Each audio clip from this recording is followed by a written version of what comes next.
Hey guys, we got another showcase here. Showcases with Nick today. Today we have a special guest, Jared from Hooks Spices and Rubs. How you doing? Good, man. How's it going? It's going good, going good. Good, good. Thank you for having me. Uh-huh. For people who may not know who you are or haven't had the opportunity to try your spices and everything, give us, a little background about you. Mhm, Where you're from. I know you moved mhm. originally a Texan or whatever, and now wherever Yeah, you're at now. yeah. Yeah, so let's give us a little background about you and what you do. Cool. Yeah, man. Well, like I said, first of all, thank you guys so much for having me. I definitely appreciate it. And thank you for the constant support that y'all give the barbecue community. I'm not sure when y'all started your company, you were looking to get in this realm. But thankfully you have because you guys provide some amazing products and those dang black diesel gloves, so strong.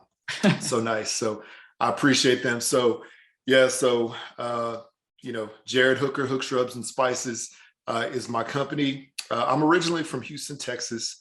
Uh, Born and raised there. I went to college in Fort Worth at TCU, and sort of stuck around a bit after that. After I graduated from there, and I guess I worked in several different restaurants, either during Mhm. school or after school. While I was, trying to get my career off the ground, I was in broadcast journalism and did a lot of on-camera work, voiceover work, stuff like that on the acting side. So working in this steakhouse down there called Del Frisco's, very nice fine dining steakhouse in a lot of places around the country. I, had some really good coworkers down there. So while I was working at that restaurant, um, we had a couple of kids.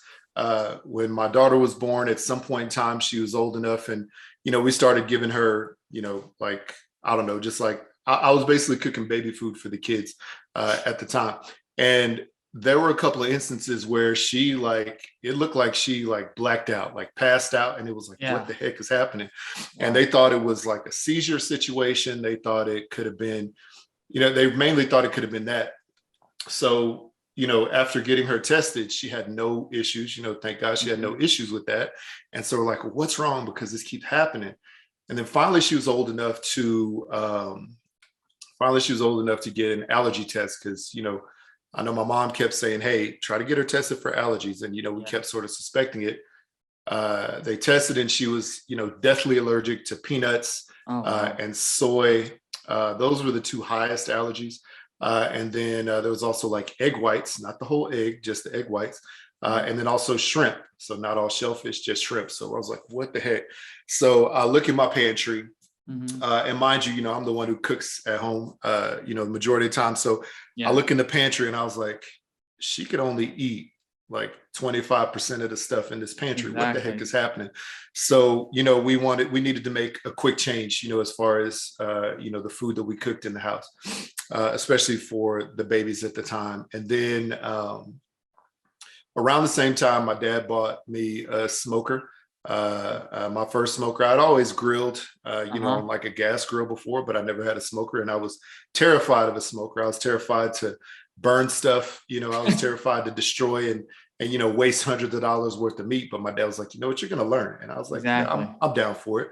So while learning that, tinkering with flavors,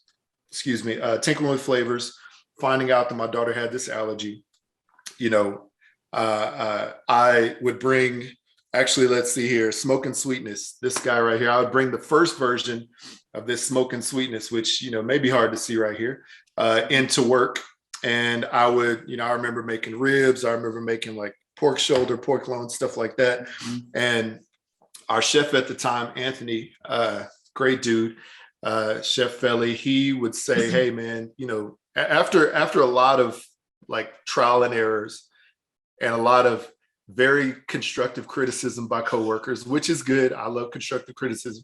Uh, you know, I brought in some samples of some stuff, and it was like, dude, you could actually turn this into a business if you really Yeah. want. And at the time, I was like, you know what? I'm not trying to be here forever. So yeah, let's go. But in that in that thought process, I was like, you know what? My daughter has these allergies. That was a time I think when there was a lot of people really starting to understand, allergies in the country, and people really started to take it seriously because they didn't, honestly, when I was a kid. So I was like, I want to make a product that is safe for people with allergens. Hmm. I can't guarantee, everything that you could possibly be allergic to is not in there, because honestly, there's a lady I served one time who was allergic to pepper, and I was like, Oh, wow. how are you Yeah. allergic to pepper? But I mean, That's their everybody's own body reacts thing. differently. So Yeah. yeah, so I set out to make a product that was free of the top 8 allergens, Cool. that are, I guess, presented by the FDA, whatever, Yeah. which made it safe for my daughter. And that's what it all came down to, making something that's allergy friendly, That's and making a awesome. couple of different, flavors. And thankfully, it's grown since then. I started that in Fort Worth um, in 2014. My wife is from Utah originally. She had been asking me, begging me for years to move back to Utah. And I was like, why? There's like literally nothing in Utah that I want to go to other than visit your family, because my Uh-huh. family's still in Texas. And, Gotcha. you know, after a lot of begging and pleading, and she got burned out from what she did initially for work, I was like, all right, cool, let's go. So we did. And I'm telling you what, man, Utah's been amazing. I Hmm. love mountains. I love snow. I've always wanted to live in a mountainous place. So Yeah. that sort of worked out like that from my childhood. And then from what I want to do from when I was a child. And then yeah, the community here, the barbecue community, and really a lot of stores here have been very supportive. Awesome. And yeah, it's good. This is weird though, because you're in Ohio. Uh-huh. You guys have a barbecue history. It's not like, maybe not as extensive as like some people in the South, but Yeah. still Ohio has a really good tradition right now. Barbecue. Utah really didn't have that, so it was Gotcha. interesting coming here and going to a state that still learning a lot, which is Uh-huh. great, and being able to speak to people about what they love to cook. So it's been fun. Wow. That's awesome. What a story you have. Crazy. It's kind of like, you see like in the moment, you being a Texan and all that, working at a really nice steakhouse, and how all those parts and pieces connect to what you ultimately found, the Mm, most drive and most joy in. That's really a cool story you have.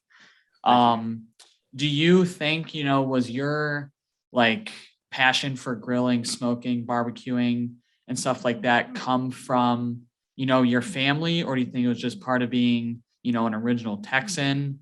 Or Yeah. what do you like credit your, I'm sure there's a lot of things that go into it, but Yeah, there's a lot, man. I'll have to say this. I am so thankful for my mother and my father, cool. because my mom is from Louisiana originally. My Hmm. dad is from Mississippi originally. Um, my grandparents on both of those sides cook. Like every time we went to grandparents' house, and this is probably the story of a lot of Black people, like, especially in the South. You go to your grandparents' house, you go to family house, there's always some food available, to Uh-huh. eat. And so, some of my fondest memories are going to each of my grandparents' side, and, them cooking, unique stuff to their region, Yeah. Mississippi and Louisiana. And thankfully, both of my parents were passed down the gene to be able to cook. And Uh-huh. thankfully, I was, one of those kids who wanted to hang out by the stove and watch or help. Exactly. And they were always willing to let us step in and help.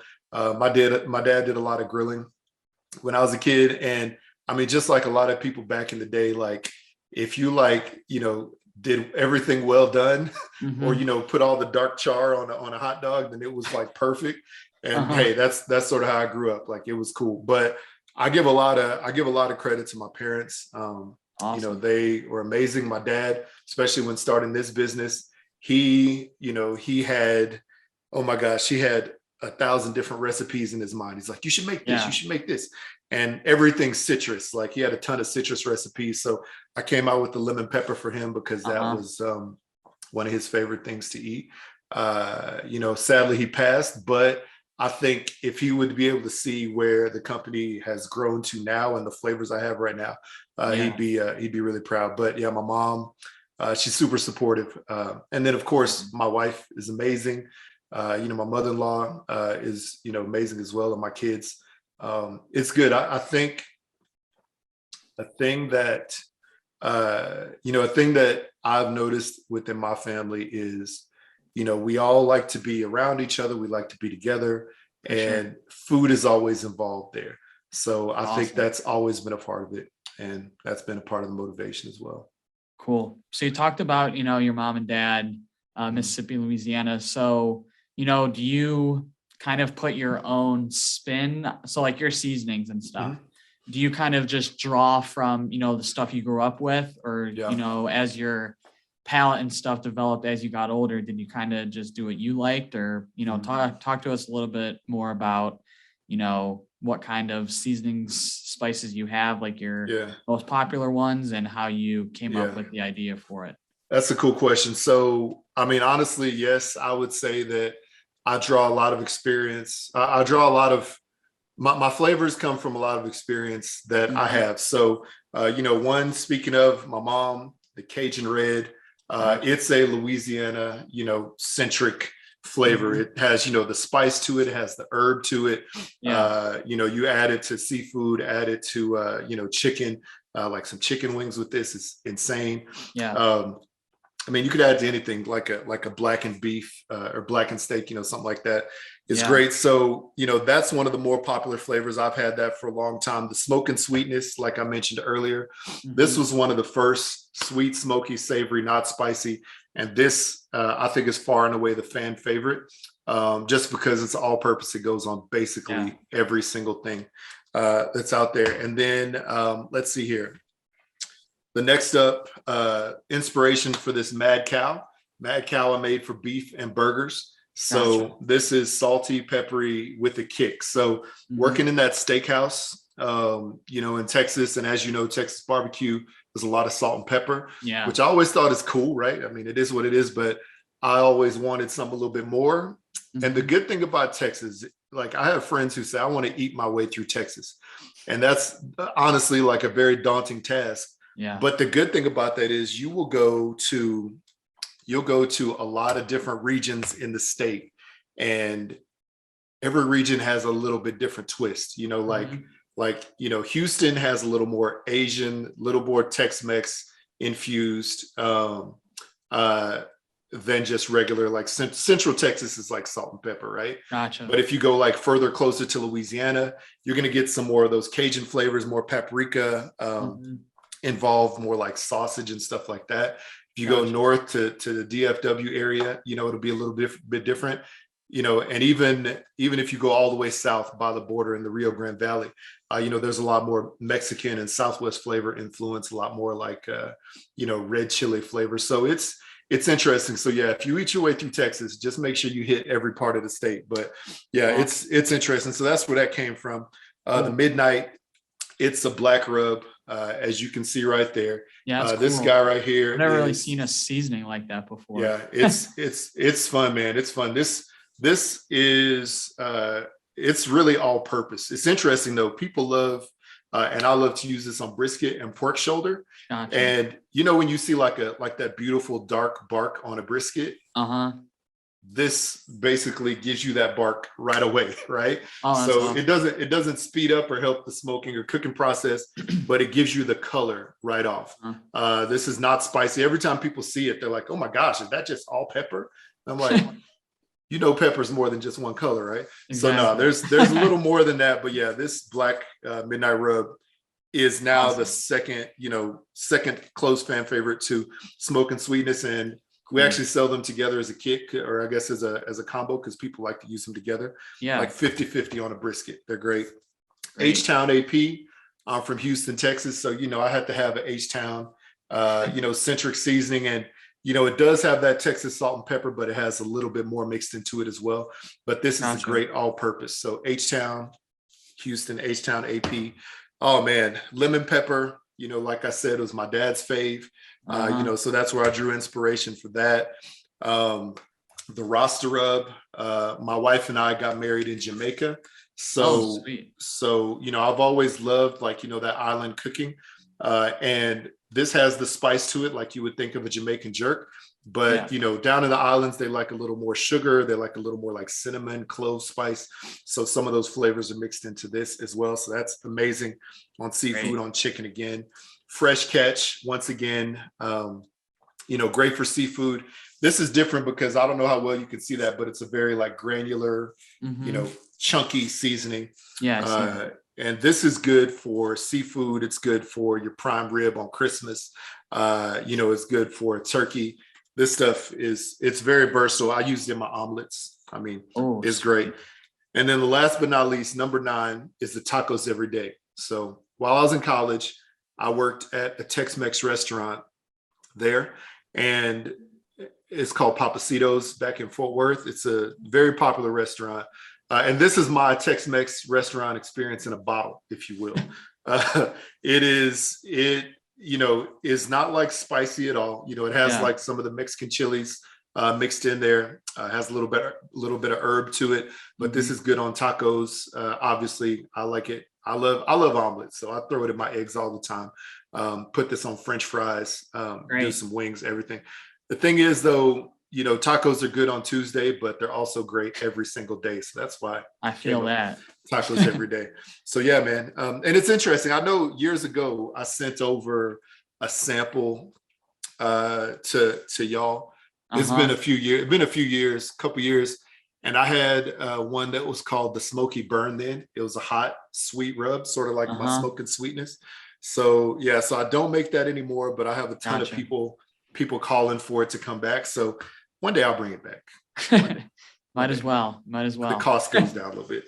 Exactly. Yeah, Everything's yeah, crazy right now. crazy time. Um, so when when you started, Hook Spice Rubs, was it you did it all in house? Are you still doing it all in house, or do you have like a little factory or something? Or Yeah, good what's the questions. process behind, finding Getting your the rub going, spices huh? and all that? Yeah. Yeah, man. When I originally started, I was, doing it in house, like, Awesome. selling it, to my friends and like random Hmm. word of mouth.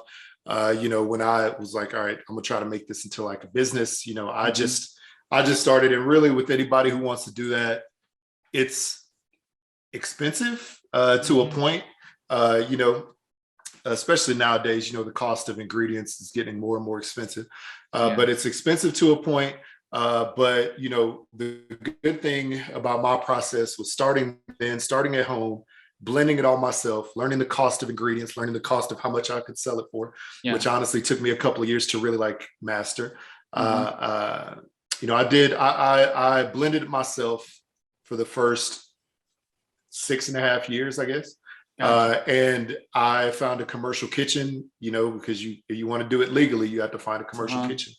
So I found a commercial kitchen for the last half of those years, and I would go and I would do like bulk blends and do bottles and stuff, and Gotcha. sell it at farmers markets and things like that. And then, thankfully, last summer I linked up with with an awesome bottler who's Uh-huh. local, who actually helps out. Has helped out do my stuff, do my bottling in a much larger scale, in a much shorter amount of time. Like I used to, when I did it myself, I could do like 100 bottles in like, I don't know, if there was one specific rub, I'd do Uh-huh. like 100 bottles in probably like 5 or 6 hours.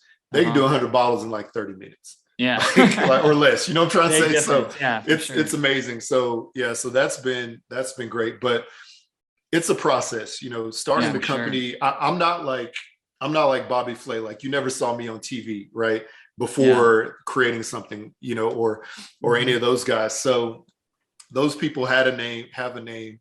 Those people turn their name into a product, which is a Yeah. product that they use often or something. I'm just a random guy, that started because of, my daughter's allergy. Yeah. So That's a story to be told for sure, yeah, man. so I It's sort of really built from cool. the ground up a little differently. It's fun Awesome. though. Cool. Cool. Well, I just want to thank you again for, giving us a deeper insight into your life and, Mhm, why you do what you do and how you do what you do. mhm. Um, One thing before we leave, if is there any one specific, use you usually use for our gloves? Do you only do Mhm. it, on the grill, or do you do stuff, when you're trying out new seasonings, or like what are some ways our gloves have been beneficial to you? Yeah, man. Wow, black diesel gloves are amazing. I love them. Awesome. Y'all's gloves are great.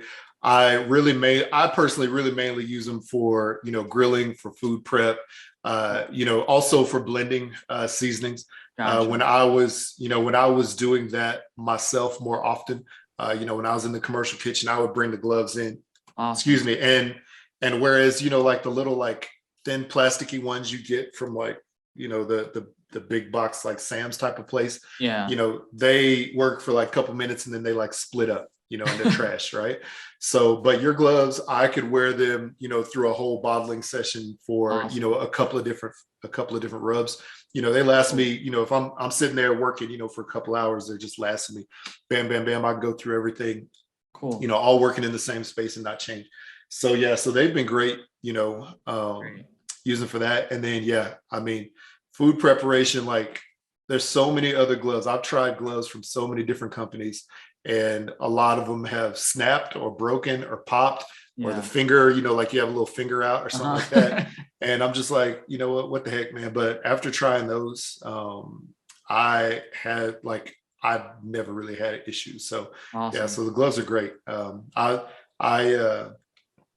yeah, I need to get some of your high heat gloves, I think, so I can handle some more hot stuff. So Yeah. I'm gonna find my way onto your website to grab some of those soon. But yeah, Great. the good Great. Well, I'm stuff. happy we can help you do what you love to do. That's kind of, why we're in the business that we're in is, Hmm. to help, people like you that aren't like huge, but just do stuff because, like you said, you built from the ground up. So Yeah, for sure. we Yeah, appreciate stories like yours, and we're happy that we were able to get you on and thank you. Yeah, be able to tell your story to, the whole community at large. yeah, So yeah. Thank you thank for that, you. man.